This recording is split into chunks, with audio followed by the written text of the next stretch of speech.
आप यदि समझ सको, थोड़ा चिंतन करो, तो पूरा का पूरा हमारा शरीर ही है। इस कथा में सबसे पहले क्या आया? बोले 3 कूंट का एक पहाड़ है। एक कूंट सोने की है, एक चांदी की, एक लोहे की। ये 3 कूंट का पहाड़ कौन सा है? ये संसार ही 3 कोने का पहाड़ है। सोना, चांदी और लोहा, यानी सतोगुण, रजोगुण और तमोगुण, ये 3 गुण ही की सृष्टि है। इन 3 गुणों से सृष्टि का निर्माण होता है, इसलिए तीनों कोंट सोने, चांदी और लोहे की है। इसमें एक बहुत ही सुंदर, इसकी जड़ों में जंगल है। यह मनुष्य योनि ही जंगल है। इस मनुष्य योनि में आकर के ये जीवात्मा और कोई नहीं, गजेंद्र हाथी ही जीवात्मा है। ये जीवात्मा गजेंद्र इस संसार में मनुष्य योनि को प्राप्त करके सरोवर में पानी पीने जाता है, अर्थात धन कमाने के लिए जाता है। धन कमा करके अपने बच्चों को खिलाता है, अपनी पत्नी को खिलाता है और स्वयं भी खाता है।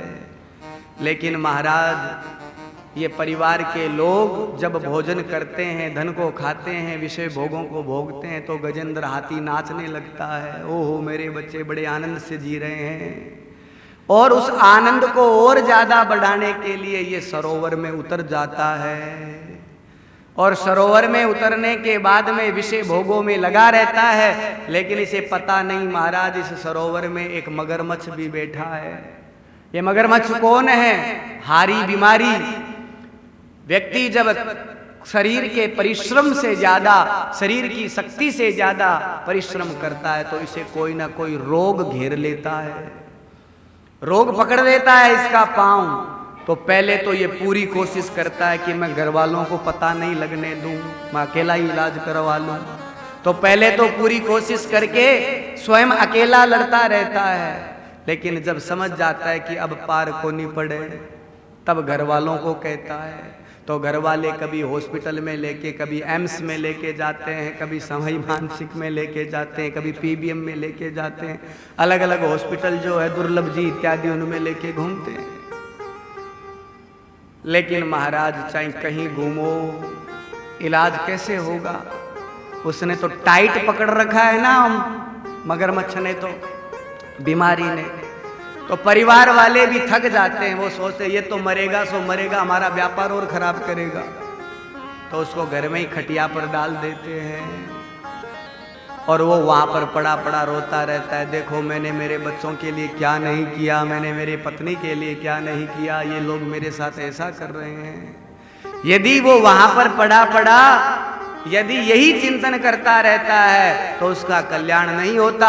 लेकिन गजेंद्र की तरह यदि वो पड़ा पड़ा भी भगवान को याद कर लेगा, तो भगवान उसकी आकर के अवश्य रक्षा करते हैं।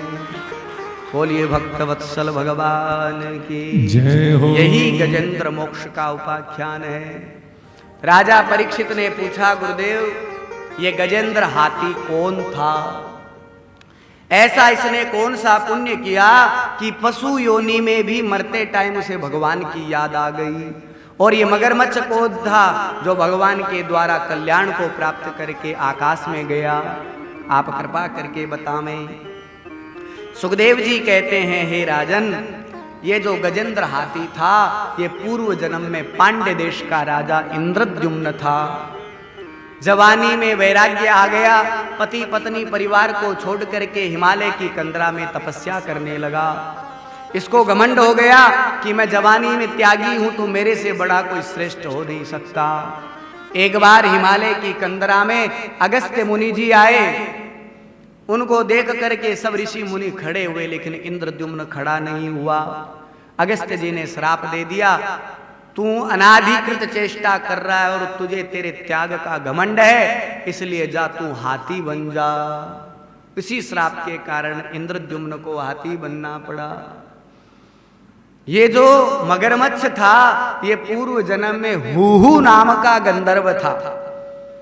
अपनी पत्नी को प्रसन्नता दिलाने के लिए सरोवर में नहा रहे देवल ऋषि को डराने की कोशिश करता है, कभी उनकी टांग को खींचता है। देवल ऋषि ने श्राप दे दिया, तेरे को ज्यादा ही पानी में रहने की इच्छा है तो जा, तू आज से मगरमच्छ बन जाएगा। ऋषियों के श्राप के कारण पांड्य देश का राजा इंद्रद्युम्न हाथी बना और वो हुहु नाम का गंधर्व मगरमच्छ बना। लेकिन जीवन में पहले जन्म में थोड़ा भजन किया था, उस भजन के प्रभाव से अंतिम समय में उसे भगवान की याद आ गई और भगवान ने आकर के उसका उद्धार कर दिया।